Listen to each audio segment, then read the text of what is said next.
इसी तरह अगर मैं तुम्हें कुछ भी देता हूँ तो उसका प्रयोग कैसे मैंने तुमसे चाहा है यह तुम विचार भी नहीं करते, केवल यह मान लेते हो कि जो मैंने तुम्हें दिया वह तुम्हारा हो गया। यह मानकर जितना अधिक जो मिलता है उसका उतना ही अधिक वैसा ही प्रयोग तुम करने लगते हो।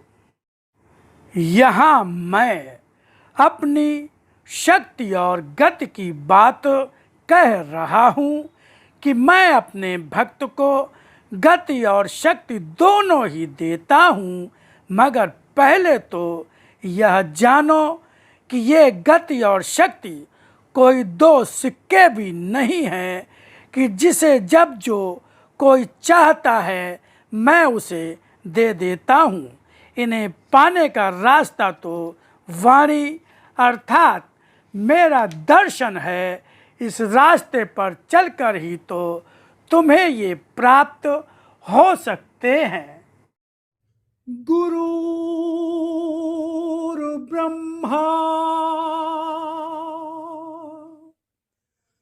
गुरुर्विष्णु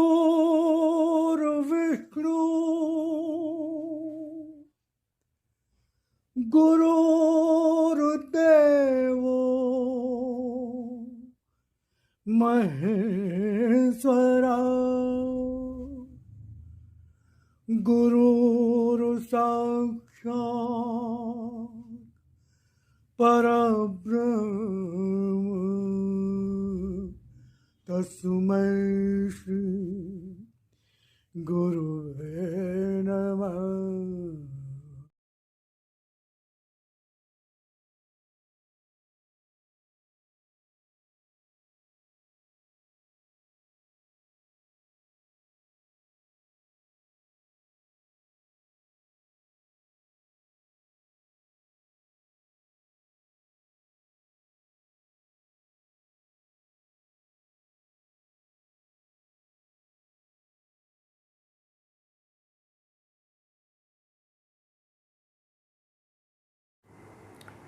मैंने अपनी वाणी के अखंड पाठों की आवश्यकता भी इसीलिए बताई है।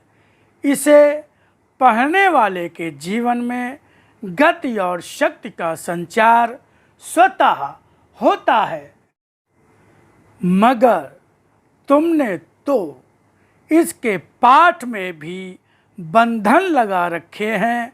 तुम कम से कम पाठ करना चाहते हो और उन्हें भी केवल इस तरह करते हो कि स्वयं तुम्हें ही नहीं मालूम होता कि उन पंक्तियों में लिखा भी क्या था जो तुमने पढ़ी थी। फिर क्या इसी तरह से मेरी वाणी की गति और शक्ति को पा सकोगे? यह विश्वास रखो और विश्वास के साथ ही पढ़ो कि यह मेरा दर्शन है।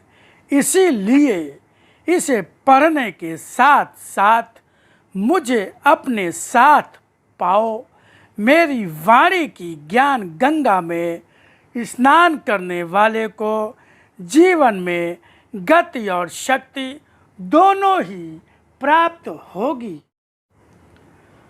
असत्य से भरे संसार में सभी असत्य की ओर भागते चले जा रहे हैं, मगर फिर भी हर मनुष्य स्वयं को आस्थावान मानता है। असत्य को सत्य मानकर उसकी ओर भागने से भी क्या जीवन को सत्य का लाभ मिल पाता है? मैं पहले भी बता ही चुका हूँ कि असत्य अज्ञान है और अज्ञान ही अंधकार है और अज्ञानी व्यक्ति आँखों के होते हुए भी अंधे जैसा ही होता है। ज्ञानी व्यक्ति पहले ज्ञान के नेत्र से संसार को देखता है। आवश्यकता है ज्ञान चक्षुओं की। जब तक हाड़ चर्ममय देह में जड़ित आँखों से देखोगे, तुम्हें सब कुछ वैसा ही अर्थात असत्य ही दिखाई देगा। तुम्हारे हाड़ मांस के शरीर में तुम्हारी इच्छाओं, वृत्तियों और वासनाओं के ही तो रंग हैं, और जब तुम्हारे आँखों से देखने और पहचानने का स्रोत तुम्हारी इच्छाएं और तुम्हारे विचार, तुम्हारे स्वार्थ और अहंकार हैं, तब तुम्हें सब कुछ वैसा ही तो दिखाई देगा।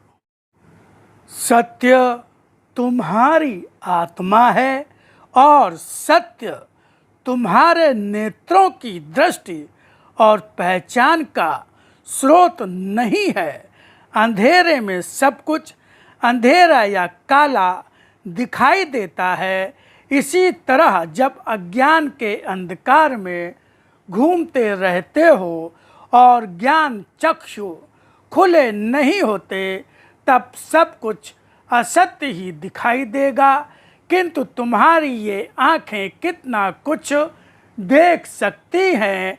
अंधेरा होने पर, न देख पाने पर समझ ही सकते हो कि तुम्हारे अपने नेत्रों में कितनी क्षमता है।